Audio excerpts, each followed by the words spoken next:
daawadayaal ku soo dhawaada channelkeena Arab 24 maanta waxaynu ku soo qaadan doonaa farxadii murugada isu rogtay lamaanaha loo haysta qaraxii ka dhacay arooskooda.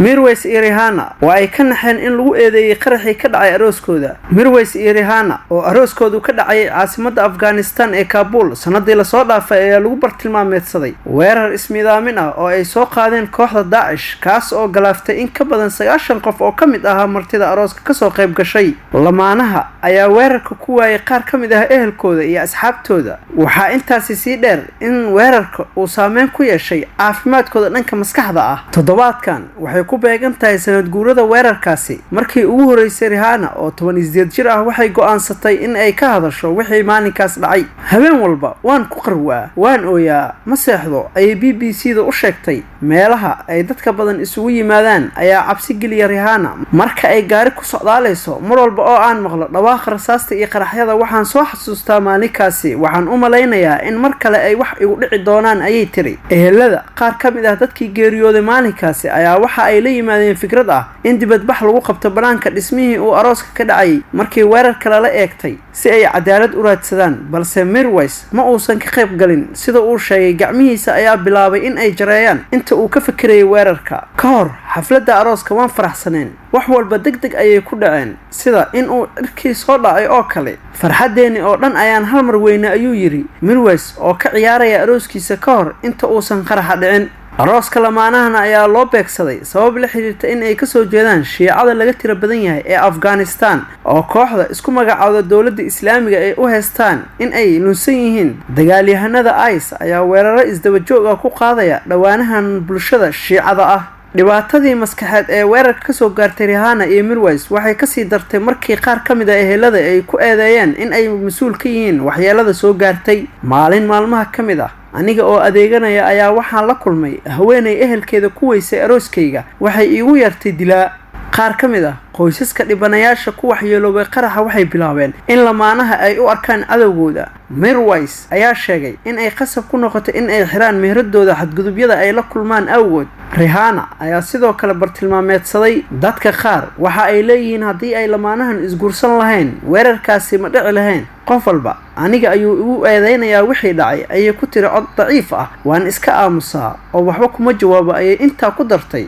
IS oo mas'uuliyadda weerarka sheegatay ayaan awood sidaas u sii buurneen ku leh Afghanistan marka la barbar dhigo Taliban. balse kooxda ayaa fuliyay 10 weeraro ah ay dad badan ku dhinteen. bishii May waxaa lagu eedeeyay weerar naxdin badnaa oo lagu qaaday qaybta dhalmada ee Kabul halkaasi oo dagaalyahanada ay ku dileen 24 haween caruur uur ku jir ah. horaantii bishan Daesh ayaa qabsatay xabsi ku yaala magaalada bari ee Jalalabad iyagoo halkaasi ka sii daayay boqolaal maxaabiis ah. dhibaatooyinka ayaa imaanaya iyadoo lagala wareegay gacan ku haynta dhun isla markaana laga xirxiray saraakiil sarsare. qaraabada oo ku sugnaa banaanka hore ee isbitaalka bishii Agost sanadkii hore. Rihanna iyo Mirwais xasilooni la'aanta ayaa ku qasabtay in ay waaye aragnimadooda ku sii noolaadaan. toddobaadyo kadib arooska waxa uu qarax kale ka dhacay qayb kale ee magaalada kamid ah.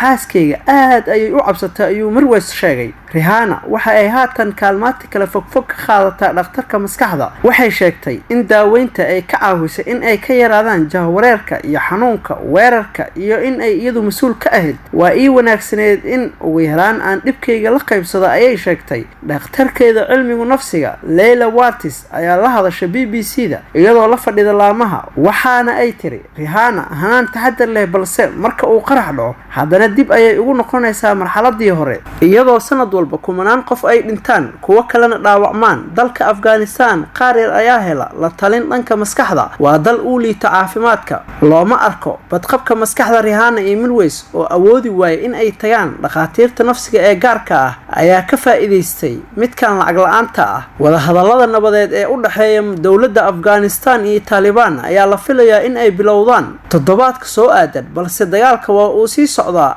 IS qayb kama ahan wada hadallada. Rihanna waxa ay sheegtay in aan badqab lagu dareemi karin gudaha Afghanistan. Mrs. Watts ayaa ku rajo weyn in ay lacag u aruuriyaan lamaanahan si ay waqti ugu soo qaataan dalka dibadiisa oo xoogaa uma ogaadaan qaraxyada uu ka mid yahay kii arooskooda lagu bartilmaameedsaday.